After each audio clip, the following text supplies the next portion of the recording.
یا رسول اللہ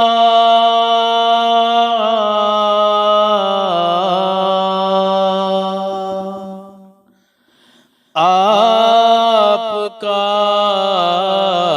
تشریف لانا وقت بھی کتنا سہانا جگمگا اٹھا زمانہ حوریں گاتی تھی ترانہ یا نبی سلام علیکہ۔ اعوذ باللہ من الشیطان الرجیم، بسم اللہ الرحمن الرحیم۔ اللہم صلی علی سیدنا محمد نور الانوار والسر الاسرار سید الابرار۔ قرآن و حدیث کی روشنی میں حضرت موسیٰ علیہ السلام کو تورات کا ملنا۔ اللہ تعالیٰ نے 4 مشہور آسمانی کتابوں میں سے تورات حضرت موسیٰ علیہ السلام کو بنی اسرائیل کی ہدایت کے لیے عطا فرمائی۔ ان کی قوم نے اس پر عمل نہ کرنے کے لیے ہیلہ بازی شروع کر دی۔ کبھی طور پر اللہ سے بات کرنے کی فرمائش کی تو کبھی اللہ تعالیٰ کو دیکھنے کے بعد تورات پر عمل کرنے کا وعدہ کیا۔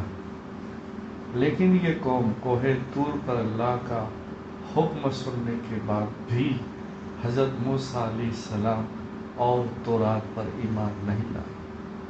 پھر خلم کھلا اللہ کو دیکھنے کے مطالبے پر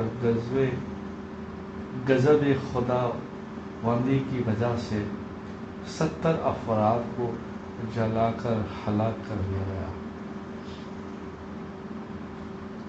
اس کے بعد حضرت موسیٰ علیہ السلام کی دعا پر دوبارہ زندہ کیا گیا اور ان کے سروں پر طور پہاڑ کو بلند کر کے تورات پر عمل کرنے کا وعدہ لیا گیا۔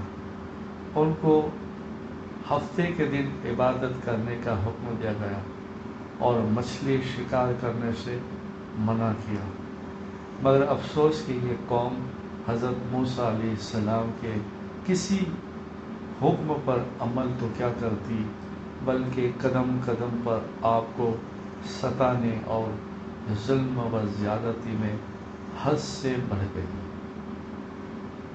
بالآخر حضرت موسیٰ علیہ السلام بنی اسرائیل کی تکلیفوں پر صبر اور ان کی ہدایت و اصلاح کی کوشش کرتے ہوئے 120 سال کی عمر میں وفات پا گئے اور فلسطین کے مقام اریحا میں سرخ ٹیلے کے قریب دفن کیے گئے ہیں۔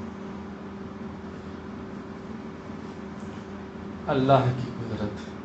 اللہ تعالیٰ نے سورج مکھی کے پھول کے اندر احساس و شعور کی عجیب صلاحیت رکھی ہے۔ سورج کی کرنوں کے ساتھ اس پھول کا رخ بھی بدلتا رہتا ہے۔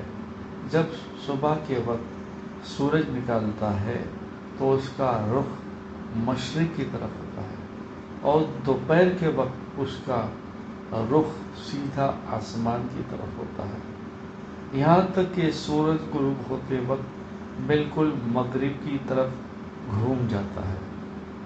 سورج کی شعاؤں کے ساتھ اس پھول کو کون گھماتا ہے؟ بے شک اللہ تعالیٰ نے اپنی قدرت ہی سے اس نرم و نازک پھول کے اندر سورج کی گردش کے ساتھ اپنا رخ بدلنے کی صلاحیت پیدا فرمائی۔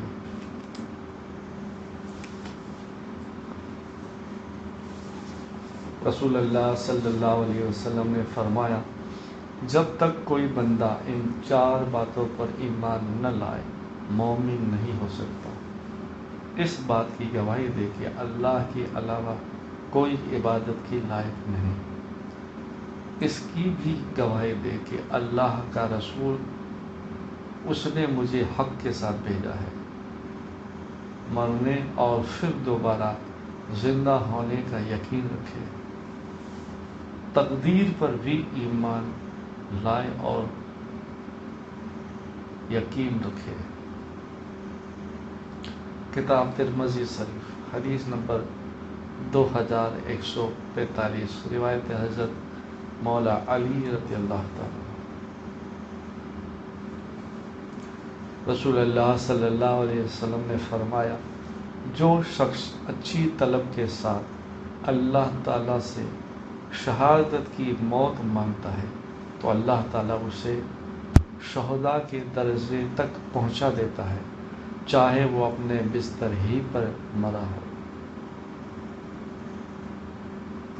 رسول اللہ صلی اللہ علیہ وسلم نے فرمایا، جس نے اجنبیہ عورت سے مصافحہ کیا تو قیامت کے دن وہ اس حالت میں آئے گا کہ اس کے دونوں ہاتھ اس کی گردن سے جکڑے ہوئے ہوں گے، اور پھر اس کے حق میں جہنم کا فیصلہ ہوگا، اور اگر اس سے ناجائز بات چیت کی ہے تو قیامت کے دن بعد کے ہر جملے کے بدلے میں اس کو 1000 سال جہنم میں قید کیا جائے گا۔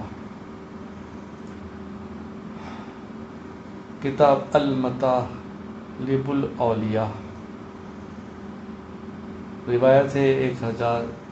روایت حضرت ابی ہریرہ ابن عباس، حدیث نمبر ہے 1633۔ رسول اللہ صلی اللہ علیہ وسلم ایک مرتبہ ایک گنبد والی عمارت کے پاس سے گزرے تو فرمایا، یہ کس نے بنایا ہے؟ لوگوں نے بتایا، فلاں شخص نے۔ تو فرمایا، قیامت کے دن مسجد کے علاوہ ہر عمارت صاحب عمارت کے لیے وبال ہوگی۔ کتاب شعب الایمان، حدیث نمبر 10303، روایت حضرت انس بن مالک رضی اللہ تعالیٰ۔ قرآن میں اللہ تعالیٰ فرماتا ہے، جو لوگ نیک بخت ہوں گے وہ ہمیشہ جنت میں رہیں گے۔ قرآن پاک سورہ ہود آیت نمبر 108۔ حضرت عائشہ صدیقہ رضی اللہ تعالیٰ عنہ فرماتے ہیں، رسول اللہ صلی اللہ علیہ وسلم کے گھر والوں میں سے جب کسی کو بخار آتا تو آپ حریرہ استعمال کرنے کا حکم دیتے اور فرماتے، یہ رنجیدہ آدمی کے دل کو قوت دیتا ہے اور بیمار کے دل سے رنج و غم کو دور کرتا ہے، جس طرح تم پانی سے اپنے چہرے کے میل کچیل کو دور کرتے ہو۔ فائدہ، جو کہ آٹے کو بھون کر اس میں گھی، میوے اور شکر ڈال کر اسے پکایا جاتا ہے، جس کو حریرہ کہتے ہیں۔ قرآن میں اللہ تعالیٰ فرماتا ہے، مجھ کو تم نے نعمتوں پر یاد کرو، میں تم کو یاد رکھوں گا، اور میرے احسانات کا شکریہ ادا کرتے رہو اور میری نافرمانی نہ کیا کرو۔ سورہ بقرہ آیت نمبر 152۔ صلی اللہ علی النبی امی وعلی آلہ صلی اللہ علیہ وسلم، صلاۃ و سلام علیک یا رسول اللہ صلی اللہ تعالی علیہ وسلم۔